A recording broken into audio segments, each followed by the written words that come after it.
ایک مسئلہ بڑے اختصار سے سماعت فرما لیں۔ جب ہم نماز پڑھتے ہیں تو گزشتہ مسئلہ چلا تھا کہ پاؤں کے درمیان فاصلہ کتنا ہونا چاہیے، اللہ کرے آپ کے ذہن میں ہو۔ اب ہمارا مسئلہ چلتا ہے کہ جب ہم نماز پڑھتے ہیں تو ہاتھ کہاں باندھیں یا کیسے باندھیں۔ ہم بحمد اللہ تعالیٰ مسئلہ پورا بتاتے ہیں، نمبر 1 کیسے باندھیں، نمبر 2 کہاں باندھیں۔ لوگ یہ تو بتائیں گے کہاں باندھیں، لیکن یہ نہیں بتائیں گے کیسے باندھیں۔ حنفیت پورے دین کا نام ہے، ادھورے دین کا نام نہیں ہے۔ تو ہم یہ بتاتے ہیں کہ کیسے باندھیں اور کہاں باندھیں۔ ہمارے یہاں علامہ عینی نے عمدۃ القاری میں لکھا ہے کہ ہمارا جو طریقہ ہے وہ یہ، دائیں ہاتھ کی ہتھیلی بائیں ہاتھ کی پشت پہ رکھیں، نمبر 1۔ دائیں ہاتھ کا انگوٹھا اور چھوٹی انگلی اس سے بائیں ہاتھ کو کھٹے سے پکڑیں، نمبر 3۔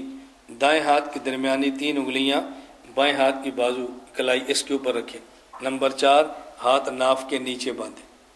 تو نمبر 1 کیسے باندھیں اور نمبر 2 کہاں باندھیں۔ یہ بات ہم کیوں کرتے ہیں؟ اس لیے کہ روایات 4 قسم کی ہیں۔ نمبر 1 صحیح ابن حبان، سنن نسائی، سنن ابی داؤد روایت موجود ہے۔ حضرت وائل بن حجر رضی اللہ عنہ فرماتے ہیں لَأَنظُرَنَّ إِلَىٰ رَسُولِ اللَّهِ صلی اللہ علیہ وسلم كَيْفَ يُصَلِّي، میں بڑی توجہ سے دیکھتا کہ حضور پاک نماز کیسے پڑھتے ہیں، تو میں نے آپ کو نماز پڑھتے دیکھا۔ فَنَظَرْتُ إِلَيْهِ قَامَ، آپ کھڑے ہوئے، فَكَبَّرَ، آپ نے اللہ اکبر فرمایا، وَرَفَعَ يَدَيْهِ، اپنے ہاتھ اٹھائے، حَتَّىٰ حَاذَتَا أُذُنَيْهِ، کانوں کے برابر اٹھائے، اس کے بعد ثُمَّ وَضَعَ يَدَهُ الْيُمْنَىٰ عَلَىٰ ظَهْرِ كَفِّهِ الْيُسْرَىٰ، پھر آپ نے دائیں ہاتھ کی ہتھیلی کو بائیں ہاتھ کی پشت پہ رکھا، دائیں ہاتھ کی ہتھیلی کو بائیں ہاتھ کی پشت پہ رکھا، نمبر 1۔ نمبر 2 یہ روایت سے ابن حبان میں ہے۔ حضرت عبداللہ بن عباس رضی اللہ عنہ فرماتے ہیں کہ رسول اکرم صلی اللہ علیہ وسلم نے فرمایا انا معاشر الانبیاء، ہم انبیاء ہیں، یعنی جیسے اور نبی تھے میں بھی نبی ہوں، اور ہم نبی کیا کرتے ہیں، امرنا، ہمیں اللہ نے حکم دیا ہے، ان نؤخر سحورنا، نمبر 1 سحری ذرا دیر سے کریں، ونعجل فطرنا، اور افطاری وقت پہ کریں۔ جلدی کا معنی یہ نہیں کہ سورج غروب ہونے سے پہلے شروع کر دیں مطلب جب سورج غروب ہو جائے تو پھر جلدی کریں۔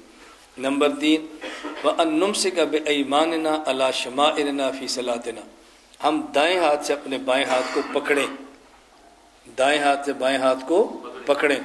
نمبر 3 صحیح بخاری میں روایت موجود ہے، سہل بن سعد رضی اللہ عنہ فرماتے ہیں کان الناس یؤمرون ان یضع الرجل الید الیمنى علی ذراع الیسری فی الصلاۃ، کہ ہمارے ہاں حکم دیا جاتا تھا کہ اس بات کا اہتمام کریں کہ دائیں ہاتھ کو یا بائیں ہاتھ کی جو کلائی ہے اس کے اوپر رکھیں۔ 3 روایتیں۔ نمبر 4 یہ مصنف ابن ابی شیبہ، امام بخاری کے استاد ہیں ابو بکر ابن ابی شیبہ، یہ ان کی کتاب ہے۔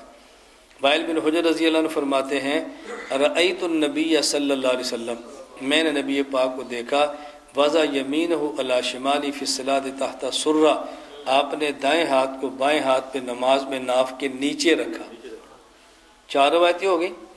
نمبر 1 دائیں ہتھیلی کو بائیں بازو کی پشت پر، نمبر 2 دائیں ہاتھ سے بائیں ہاتھ کو پکڑنا، نمبر 3 دائیں ہاتھ کو بائیں کلائی پر رکھنا، اور نمبر 4 اس کو ناف کے نیچے رکھنا۔ اب امام صاحب نے 4 روایتوں کو جمع کیا ہے کہ دائیں ہاتھ کو بائیں ہاتھ پہ رکھتے ہیں، انگوٹھا اور چھوٹی انگلی دائیں ہاتھ کے سے بائیں ہاتھ کو پکڑ لیتے ہیں، یہ درمیان کی 3 انگلیاں بائیں ہاتھ کی کلائی پہ رکھتے ہیں اور ناف کے نیچے ہاتھ کو باندھ لیتے ہیں۔ اب دیکھو لوگ ایک روایت بتا رہے ہیں اور ہمارے امام 4 روایتیں بتا رہے ہیں، حضرت پھر بھی کہتے ہیں ابو حنیفہ کو حدیثیں نہیں آتی تھی کیسی عجیب بات ہے۔ اللہ ہم سب کو بات سمجھنے کی توفیق عطا فرمائے۔